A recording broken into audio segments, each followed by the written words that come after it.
Good morning student. आज का हमारा टॉपिक है class 12 chapter 4 bio Savart law. आज हमारा चैप्टर है वो क्या है,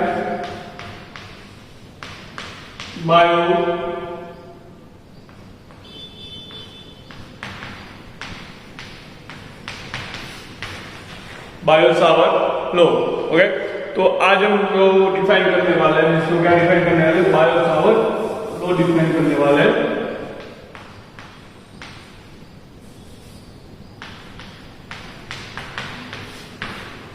ओके, तो अब मैं यहाँ पे क्या कर रहे हैं, बायो सावर्ट लॉ क्या है एक्चुअल में। ओके, बायो सावर्ट लॉ क्या है एक्चुअल में, तो बायो सावर्ट लॉ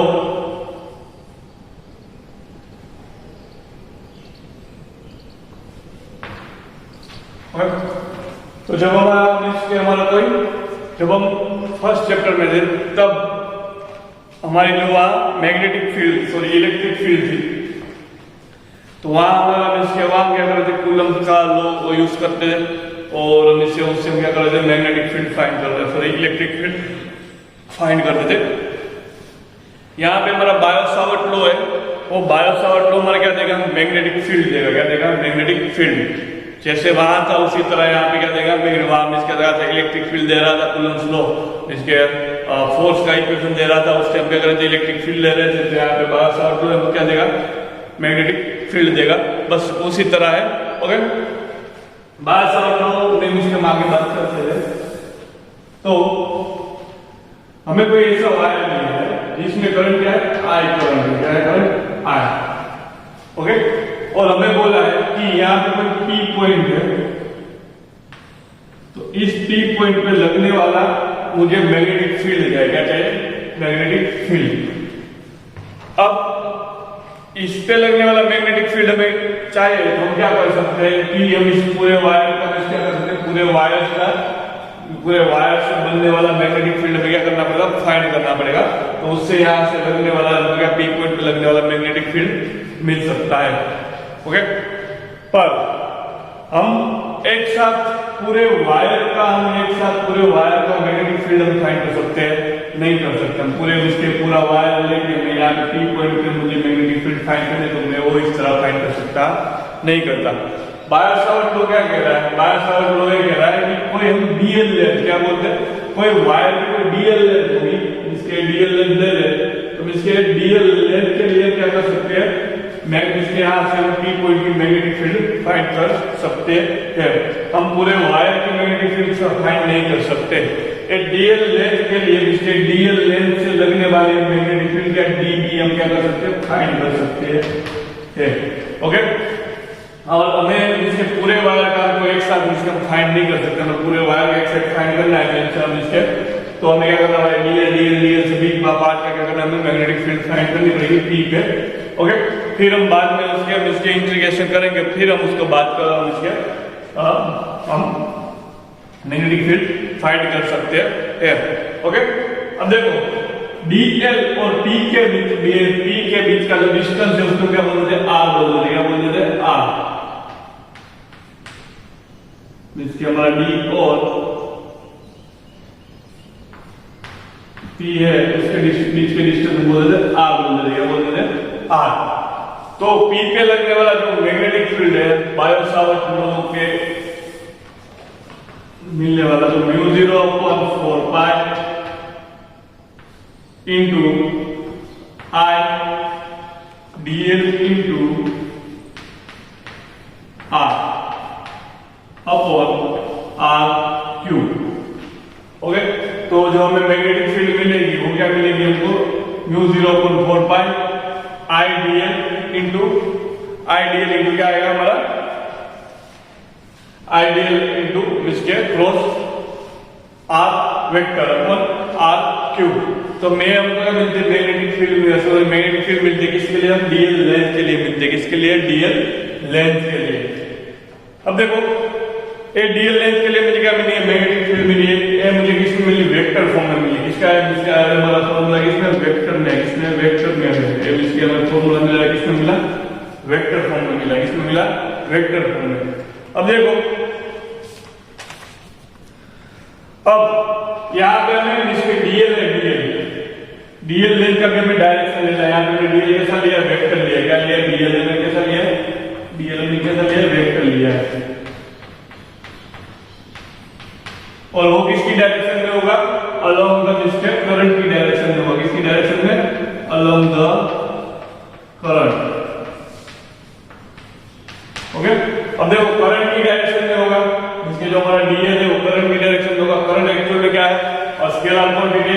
तो भी उसको मैं यहां पे क्यों ले रहे, वेक्टर क्यू की जो हमारा डीएल और आर, क्या डीएल और आर से जो हमारा प्लेन बनता है उसके परपेंडिकुलर क्या मिलती है, हमें मैग्नेटिक फील्ड मिलती है। इसके परपेंडिकुलर डीएल और आर से परपेंडिकुलर में क्या मिलते हैं, हमारी मैग्नेटिक फील्ड मिलती है। किसके परपेंडिकुलर में, डीएल इनटू नीचे cos आर से क्या मिलती है, मैग्नेटिक फील्ड क्या मिलती है, परपेंडिकुलर मिलती है। ओके, इसलिए हमें क्या कर रहे हैं, इस वेक्टर आई को क्या कर रहे हैं, इसके हमारा जो इसके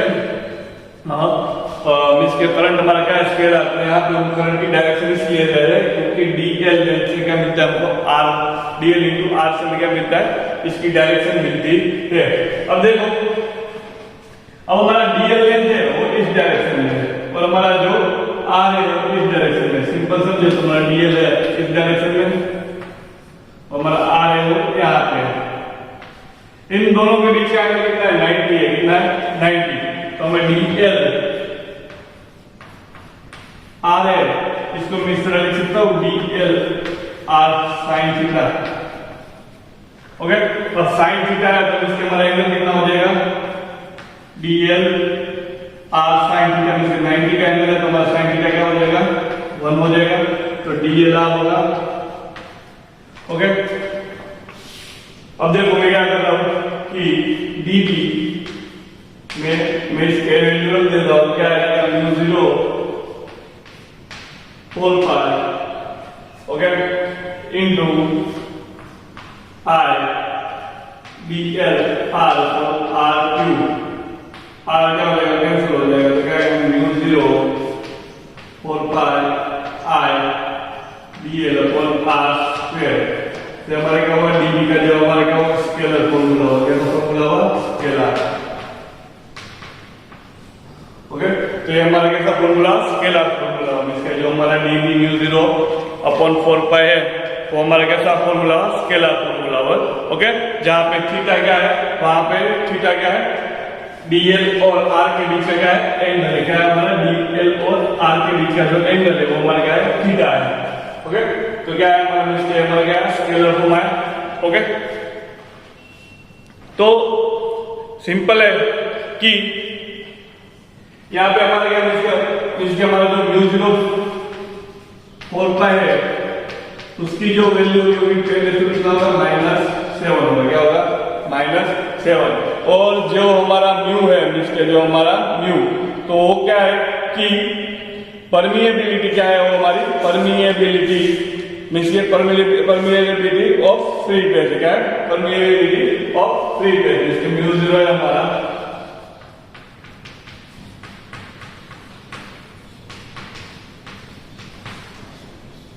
permeability of free space है। क्या हो, permeability of free space। Okay, mu 0 हमारा जो है वो। ओके, तो हो गया 10⁻⁻⁷। अब देखो म्यू 0 का यूनिट फाइंड करेंगे। अगर देखो म्यू 0 का क्या चाहिए, यूनिट चाहिए, तो मैं म्यू 0 का यूनिट चाहिए तो क्या होगा कि इसके हमारा ये क्या रहेगा, हमारा टेस्ला आ जाएगा। ओके, अब देखो आर स्क्वायर मीटर का क्यूब होगा, डीएल इसका आएगा करंट, इसके क्या आएगा करंट, इसके आई क्या आएगा एम्पियर आएगा। करंट इसका क्या होता है, करंट इसमें होता है एम्पियर में होता है। ओके, और हमारा डीएल का क्या लेना, मीटर होगा तो इसका क्या आ जाएगा, em अपॉन ए। तो जो इसका फॉर्म इसके हमारा जो इसके इसका फॉर्मूला होगा, क्या आ जाएगा, इसके डीबी अपॉन इसके क्या आ जाएगा। ओके, अब देखो टेस्ला है, टेस्ला का यूनिट किस तरह लिख सकते हैं, तो टेस्ला का यूनिट क्या होता है, टेस्ला का यूनिट हम इसके डीबी का यूनिट क्या होता है कि न्यूटन एम्पियर अपॉन मीटर। क्या होता है, न्यूटन क्या आता है, न्यूटन एम्पियर अपॉन मीटर। क्या आएगा, एम्पियर मीटर है क्या आएगा हमारा फॉर्मूला, सिंपल समझते हैं तो सिंपल क्या आएगा हमारा, डीवी है तो डीवी। ओके, तो मीन्स से सिंपल समझे तो हमारा जो म्यू जीरो का फॉर्मूला है, म्यू जीरो का फॉर्मूला मीन्स म्यू जीरो का यूनिट हो गया हमारा, म्यू जीरो का फॉर्मूला यूनिट आएगा हमारा, म्यू जीरो का फॉर्मूला आएगा हमारा ए स्क्वायर अपॉन इसके एम्पियर का स्क्वायर क्या आएगा, एम्पियर का स्क्वायर अपॉन न्यूटन आएगा, क्या आएगा एम्पियर का स्क्वायर अपॉन न्यूटन। तो हमारा क्या होगा 1200 वाट लो का मिस है हमारा, म्यू का मिस जो परमिएबिलिटी है उसका क्या होगा, ठीक है उसका मिस क्या होगा यूनिट हुआ। अब देखो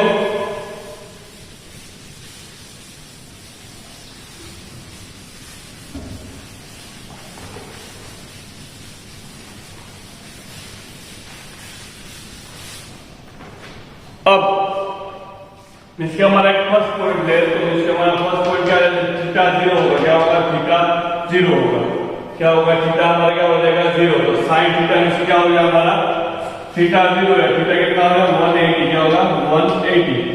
तब जो हमारी मैग्नेटिक फील्ड होगी जिसका हमारा जो बी होगा क्या हो जाएगा 0 हो जाएगा, क्या हो जाएगा 0।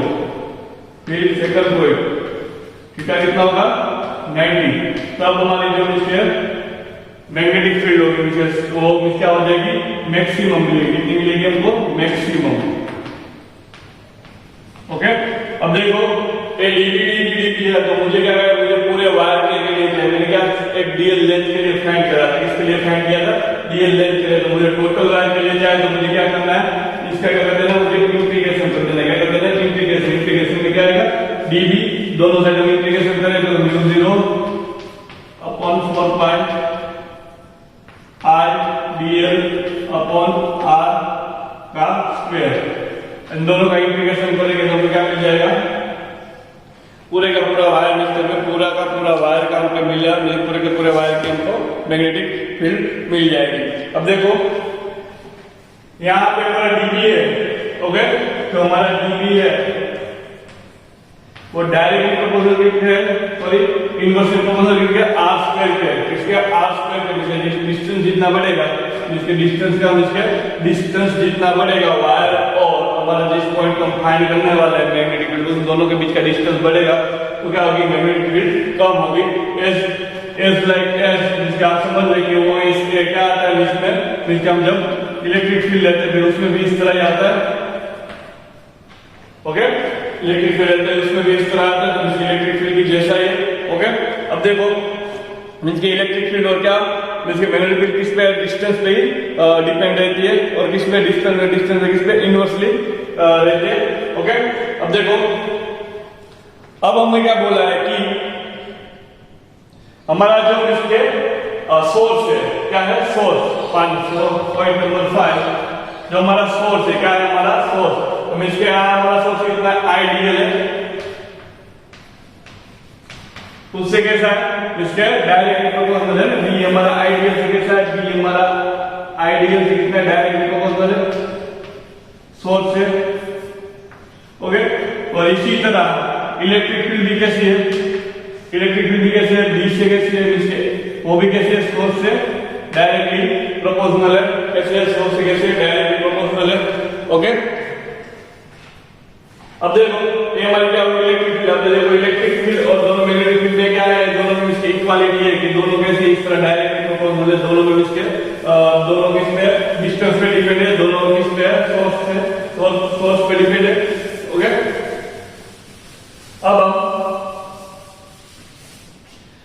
अब हम नेक्स्ट पॉइंट की बात करते हैं। नेक्स्ट पॉइंट हमारा क्या है कि नेक्स्ट पॉइंट हमारा है कि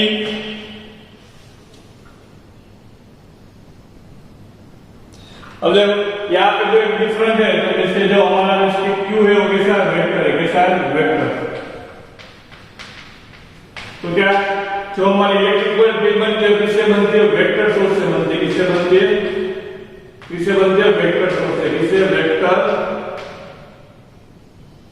किससे बनती है वेक्टर सोर्स से, तो स्केलर हमारा क्यों कहता है स्केलर सोर्स, तो हमारी इसमें बनती है किसके क्योंकि इलेक्ट्रिक फील्ड हमारी कैसे बनती है स्केलर सोर्स से बनती है, कैसे किससे बनती है स्केलर सोर्स से बनती है। ओके, और यहाँ पे जो हमारा आइडियल हमारा जो इलेक्ट्रिक फील्ड लिया, क्या लिया मैंने, इलेक्ट्रिक मैग्नेटिक फील्ड, वो किससे बनता है, वेक्टर सोर्स से बनते हैं, किससे बनते हैं, वेक्टर सोर्स आईडीएल से बनते हैं, किससे बनते हैं, आईडीएल, ओके, वो किससे बनते हैं, जिसमें क्यू हमारा है, जिसमें हमारा जो ई है, ई हमारा किससे बनता है, ई कैसे बनता है, हमारा स्केलर सोर्स से, कैसे बनता है, स्केलर सोर्स से, और यहाँ पे हमारा स्केलर सोर्स क्या होता है, क्यू होता है ना, हमारा ई है वो किससे बनता है, स्केलर सोर्स से, और हमारा वो सोर्स क्या है, क्यू है, और यहाँ पे बी है क्या है, वेक्टर सोर्स, ओके, बी किससे बनता है, वेक्टर सोर्स आई डीएल से बनता है, किससे बनता है, आई डीएल, ओके। अब देखो जो हमारा इलेक्ट्रिक फील्ड है, क्या है हमारा इलेक्ट्रिक फील्ड, तो इलेक्ट्रिक फील्ड की डायरेक्शन क्या होती है, इसके क्यू चार्ज है और मेरा पी पॉइंट ले, तो इन दोनों के बीच में जो डिस्प्लेसमेंट होता है, इसके दोनों के बीच का जो डिस्प्लेसमेंट वेक्टर है, उसकी डायरेक्शन में क्या होते हैं, इसके हमारी इलेक्ट्रिक फील्ड की डायरेक्शन होती है, इसकी डायरेक्शन किसमें होती है, इलेक्ट्रिक फील्ड की, तो सिंपल समझ लीजिए डिस्प्लेसमेंट वेक्टर है उसकी डायरेक्शन में, किसमें डिस्प्लेसमेंट वेक्टर है,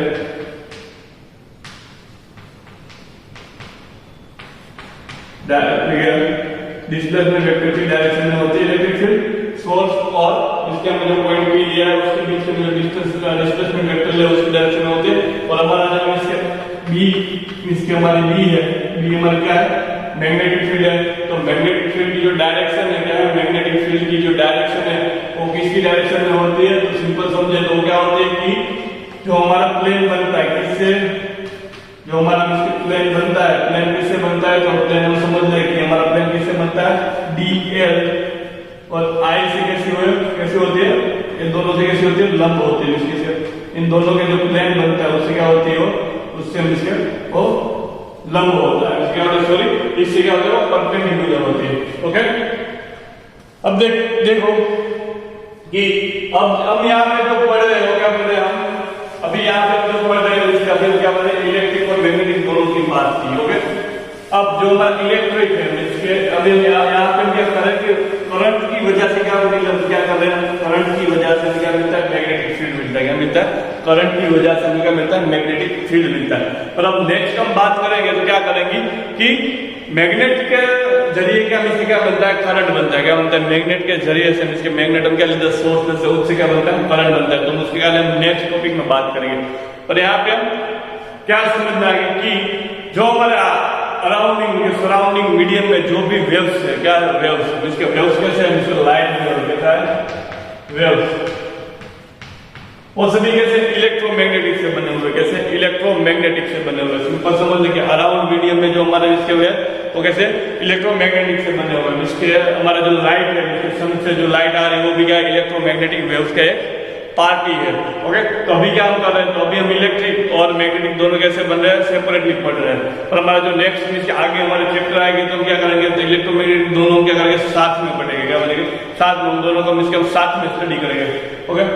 तो उससे इसके जो उसका वो बनता है उसका बोलते हैं इलेक्ट्रोमैग्नेटिक बोलते हैं, और हमारा इसके सराउंडिंग मीडियम में जो भी वेव्स है जैसे इलेक्ट्रोमैग्नेटिक वेव्स है, जिसके लाइट भी कैसी हमारी इलेक्ट्रोमैग्नेटिक वेव्स है। अब देखो और इन इसके लाइट और इसके इलेक्ट्रोमैग्नेटिक वेव्स के बीच का जो इसके दोनों बीच जो रिलेशन समझे, रिलेशन क्या होता है, permeativity means the permeativity of free space and permeability of the free space, इन दोनों को मैं क्या करूँ, मल्टीप्लाई कर रहा हूँ, ओके। इन दोनों को मैं मल्टीप्लाई किस तरह करूँ, 4 पाई से क्या कर दूँ, मल्टीप्लाई कर दूँ, और 4 पाई से क्या कर दूँ, इसको डिवाइडिंग कर दूँ, तो इनका जो फॉर्मूला आएगा इससे क्या आएगा, हमारा 10 क्या आएगा, हमारा 10 इसका आएगा 9, इसके 1 और इसके आएगा 9 into 10⁹9, और यहाँ पे क्या आएगा 10⁻⁷, ओके। इन दोनों को मिसके क्या करेंगे, अब इसे सिंपलीफाई करें तो क्या आएगा 1 into 10⁹9 into 16 आएगा, ओके। तो यहाँ पे हम देखें तो यहाँ पे क्या होगा कि 3 into 10⁸ का स्क्वायर, इसकी ए जो हमारी हुई, ये हमारी किसकी हुई, लाइट की स्पीड हुई, किसकी स्पीड हुई, लाइट की स्पीड हुई, तो इसका जो रिलेशन है किसके साथ है, लाइट के साथ, किधर डायरेक्टली रिलेशन है किसके साथ, लाइट के साथ, इसका क्या रिलेशन है, इस तरह से आप इसको समझ सकते हैं, इसका जो इसका रिलेशन है, इसके हमारा इसके जो हमारी इलेक्ट्रिक और मैग्नेट का जो इसके हमारा रिलेशन है किसी तरह लाइट के साथ है उसका रिलेशन। ओके, जब क्या हो स्प्रिंग स्ट्रेच हो। ओके, अब देखो, अब हमें कोई वायर क्या हम डायरेक्शन फाइंड करते हैं। अगर डायरेक्शन फाइंड करते हैं तो डायरेक्शन फाइंड करने के लिए क्या करना है कि जब हमें कोई करंट कराएंगे वायर आई दिया हो, क्या दिया हो, वायर आई दिया हो, और मुझे पी पॉइंट पे किस डायरेक्शन में मुझे मैग्नेटिक फील्ड लग रही है वो मुझे फाइंड करना है। क्या करना है, मुझे पी पॉइंट में किस डायरेक्शन में मैग्नेटिक फील्ड करनी है, तो वो मुझे फाइंड करना है। तो मैं कैसे फाइंड करूंगा कि मैं क्या करूंगा कि आई की डायरेक्शन में मेरा थंब रखूंगा। क्या रखूंगा, आई की डायरेक्शन में मेरा थंब रखूंगा, और पी से मेरे क्या करूंगा, मेरी इसके पी में मेरे क्या मेरा फिंगर रखूंगा, और इसके क्या करूंगा, इसको कर्व करूंगा। इसके क्या करूंगा, मैं कर्व करूंगा। तो कर्व करूंगा तो जिस डायरेक्शन में मेरी फिंगर जाए, ओके, जिस डायरेक्शन में मेरी फिंगर जाए उस डायरेक्शन में क्या होगा, मैग्नेटिक फील्ड होगी। तो यहाँ पे मेरी फिंगर क्या जा रही है, इनवर्ड जा रही है। क्या जा रही है, इनवर्ड। तो यहाँ पे जो हमारी मैग्नेटिक फील्ड है पी है वो किस तरफ है, इनवर्ड है। कहाँ पे है, इनवर्ड है। ओके, अब देखो इसी तरह मैं इसका करंट लेंगे इस डायरेक्शन में लूं, और यहाँ पे मैं क्या कर दूं, इसकी पी पॉइंट है, तो इस पी पॉइंट में मुझे मैग्नेटिक फील्ड चाहिए। क्या चाहिए, मैग्नेटिक फील्ड चाहिए। तो मैं क्या करूंगा कि करंट की डायरेक्शन में क्या करूंगा, करंट की डायरेक्शन में क्या करूंगा, थंब रखूंगा।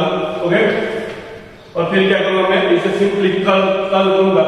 अब देखो तो ये मेरी क्या मैग्नेटिक फील्ड किस तरह हुई, आउटसाइड हुई। किस तरह हुई, आउटसाइड। से क्या निकले, बाहर की तरफ निकल रहे, तो इसलिए मेरी मैग्नेटिक फील्ड कितनी हुई, आउटसाइड हुई।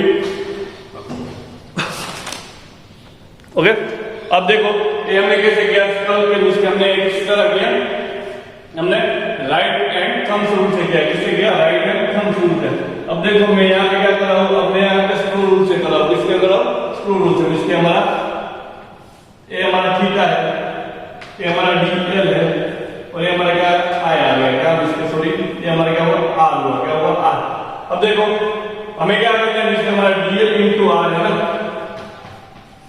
तो डीएल से क्या करेंगे, स्क्रू को क्या करेंगे, डीएल से आर तक हम स्क्रू को क्या करेंगे, इसके रोटेट करेंगे। इसके डीएल से आर हम इसके क्या क्लॉकवाइज होगा, हम इसके इस तरह हम आएंगे तो क्लॉकवाइज होगा, तो स्क्रू क्या आ जाएगा, अंदर जाएगा। क्या जाएगा, अंदर। तो इसके यहाँ पे जो मैग्नेटिक फील्ड है वो किस तरह है, इनवर्ड है। यहाँ पे इनवर्ड है, कहाँ पे इनवर्ड है।